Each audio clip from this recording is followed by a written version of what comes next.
Or would you look at that? Another side character that's better than the main character.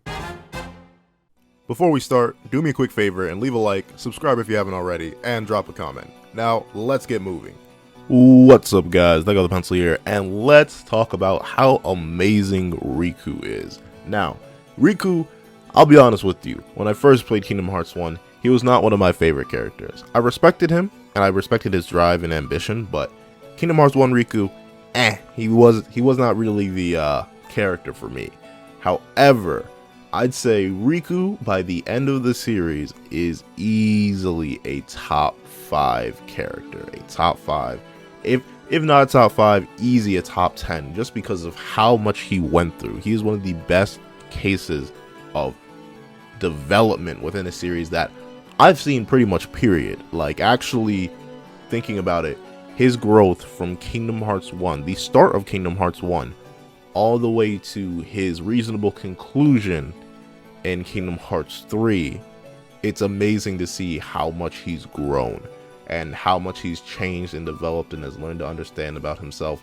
And it's honestly it's crazy to think about and it's crazy to watch, but the reason I like Riku so much is because of how much he deals in responsibility. So Riku, due to being, I believe, the oldest and typically the biggest of his little trio, of the Destiny Island trio, he feels responsible for them in a way. Like, as early as Kingdom Hearts 1, he's the one that's constantly working on the raft. He's the one that brought up the idea of a new world. He's the one that's sort of taking leadership. Sure, Sora is our main character, but Riku's our main guiding focus. He's our main rival in Kingdom Hearts 1. He's the one who brings up the entire idea of sharing a Palpu with Kairi. He's the person that sort of drives Sora and drives the player along, because, like, we want to be like Riku. Because Riku seems so sure of himself, so strong, so forthcoming, forthright. He seems amazing. However, when Destiny Islands falls and we see Riku falling to the darkness, Sora doesn't follow it. And we, as the viewer, are confused of what the heck is Riku doing. And from that point on, Riku is in this weird, almost antagonistic state towards Sora and towards the player throughout the entirety of Kingdom Hearts 1. He keeps popping up occasionally, but he never seems to want to come with us. He never seems to want to help us out. He always seems to be on his own mission, and we're just trying to chase him down and chase Kairi down. And it goes so far that when technically the trio is reunited, he sees that Sora's there and Riku has Kairi. He still just ignores that. He doesn't try to reunite them at all. He locks Sora way down somewhere in Captain Hook's ship and keeps it moving. He even summons a Shadow Sora to fight Sora. And it's so strange to watch someone who was a leader and a role model just fall to the darkness like this. And seeing how he's doing it for what really are the right reasons. He wants to protect the world, restore his and protect his friends. Watching him fall further and further in the darkness is sad. And then by the time you get to Hollow Bastion at the end of the game and you see how powerful he's gotten and he steals your Keyblade away, all those moments that build up to the connection of Riku having fallen and needing to be saved himself, him needing to be led out of the darkness, it's such a great flip from the start of the game. And the way that through your actions, through Sora's actions, Riku flips back.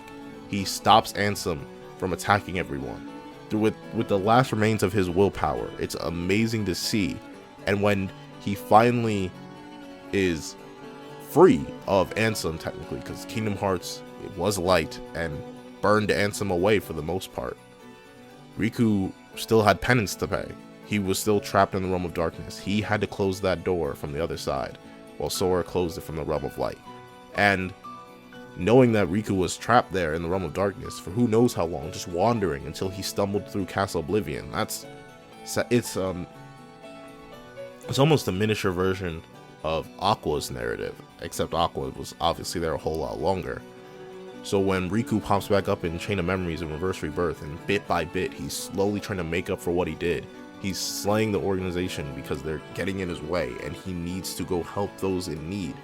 And bit by bit he's controlling the darkness for himself now. He's no longer just a puppet of anyone, not of Maleficent, not of Ansem, but not of anyone. And he works for it. He works for that ability. He fights against X-Chain, who tries to make him disappear by using the light against him, only for Riku to reveal that he's resistant to the light now because of what he did, turning his back on it. And also, he's able to wield the darkness with a finesse now because he was lost in it for so long that he understands it. That's a crazy development for one character to go through.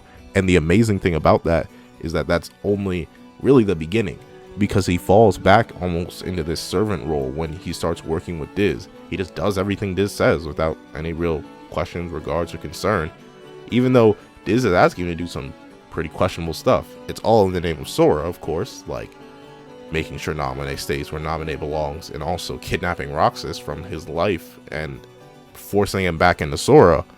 But he falls back to it, and you can tell that he's fallen back to a form of his darkness by his appearance.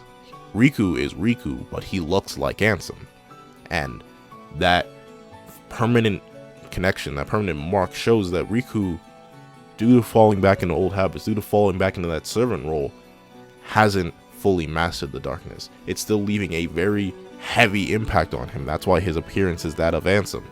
And you follow Riku once again. Of course, you don't know it's Riku, but you follow Riku all throughout Kingdom Hearts 2. And right at the very end, when he and Sora reunite, this is the difference between when he and Sora reunite in Kingdom Hearts 1. That bond there, that bond that was made on that island so many years ago, re-sparks like two long lost friends finally actually be able to talk and trust one another and going back to it. That's the reason when Riku, despite his appearance, Sora doesn't care, because that's still Riku under there. And the purification that Riku goes through again from, once again, ironically, a burst of light from a fraction of Kingdom Hearts, when it reveals his true form, when he's back to looking like what Riku should look like, and he finally takes his coat off, he's completely admitted to the fact that yes, the darkness was a part of him, the darkness will always be a part of him, but he's no longer going to let it control him. He's not going to delve himself deep into it. He's going to wield it as what it is to him, a tool. And that's why the Way to Dawn is such a perfect Keyblade for Riku, because it's just that. It's a way to dawn. It's the darkness infused with the light. It is a person from the realm of light wielding the power of the realm of darkness, almost in perfect unison. And it's just great, like hands down. It's an amazing character story all throughout Kingdom Hearts 2. And it doesn't even stop there. When you get to 3D Dream Drop Distance, the crazy stuff that Riku goes through, all for Sora, to make up for all the crazy stuff that Sora went through just for Riku. It's such a great flip. Like Sora, I have problems with Sora in that game, but Riku, in my opinion, is honestly at his pretty much at his best throughout the entire game, throughout the entire series. He's so on point because he's gone through most of his tale. He's really developed all the way he has had to develop to that point. What he's missing though is honestly that finishing touch. Sora pulled him out of the darkness. Now Riku needs to pull Sora out of the darkness. It's that exchange that happens, that needs to happen. So in 3D, when that does happen, when Riku becomes Sora's Dream Eater, his protector, it's so great to see, because it's like making up for a favor done by a friend.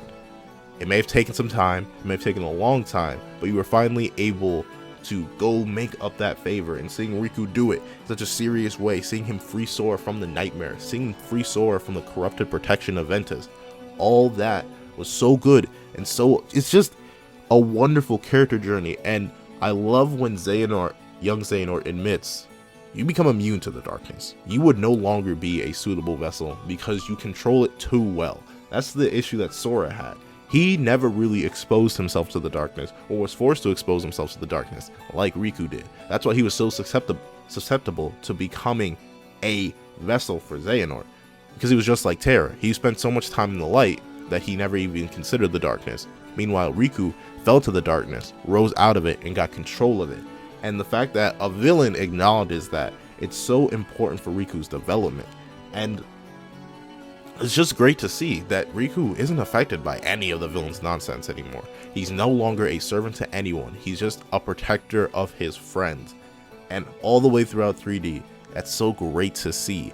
And to top it all off with Kingdom Hearts 3. Really, Riku doesn't show up much throughout that game. He sort of just gets clapped up by basically everyone, except until when you get to the end. When he fights Ansem and slays Ansem for the last time, and he just walks up to Ansem and he's like, yeah, it's been interesting, and honestly, I think I'm gonna miss you. And Ansem responds back, and that realistic, like, yeah, I think I'll miss you too, kid. That bond that those two have formed throughout they're the longest villain and hero relationship throughout the entire narrative. Seeing that come to that wonderful conclusion, because both respect the impact they've had on each other's lives. Riku was a vessel for Ansem, a vessel that gained its own independence and fought back, while Ansem was a source of power for Riku, that went to and honestly succeeded in consuming him. But it didn't matter in the end, because both had changed each other so much that at the end of it all, it was all they needed to say was, probably gonna miss you and thank you.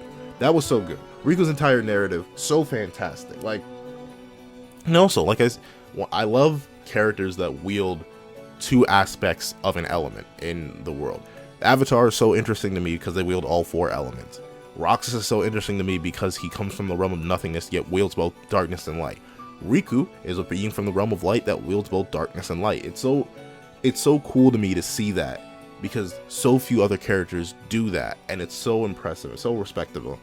And all around, Riku is just amazing. Like, his character arc is amazing, it's fantastic, it's super solid. His power set is amazing, it's super solid, super interesting, super unique within the world. His standing as a character, so unique, so great. He's just amazing. Like, I really have nothing else to say about Riku, other than I hope he gets something good. I hope he gets something good coming in the later games, because I'm wondering what Riku's new arc is gonna be. It could be him, but he's in the wrong. That's the thing. I have no idea where Nomura can take Riku, considering Riku's arc seems so finitely finished, like so perfect. Like he's gonna need something new. He's gonna need a new villain, a new adversary. He's gonna need new bonds, and I hopefully can't wait to see him form it with people like Roxas, with people like Shion, with people like Namine, all those people that he sort of wronged in the past. I want to see him not just make up the mistakes he did to Sora and Kairi, but make up the mistakes he did to everyone. But that's all I have to say about Riku. Tell me what you guys think about Riku in the comment section down below. I really want to hear it.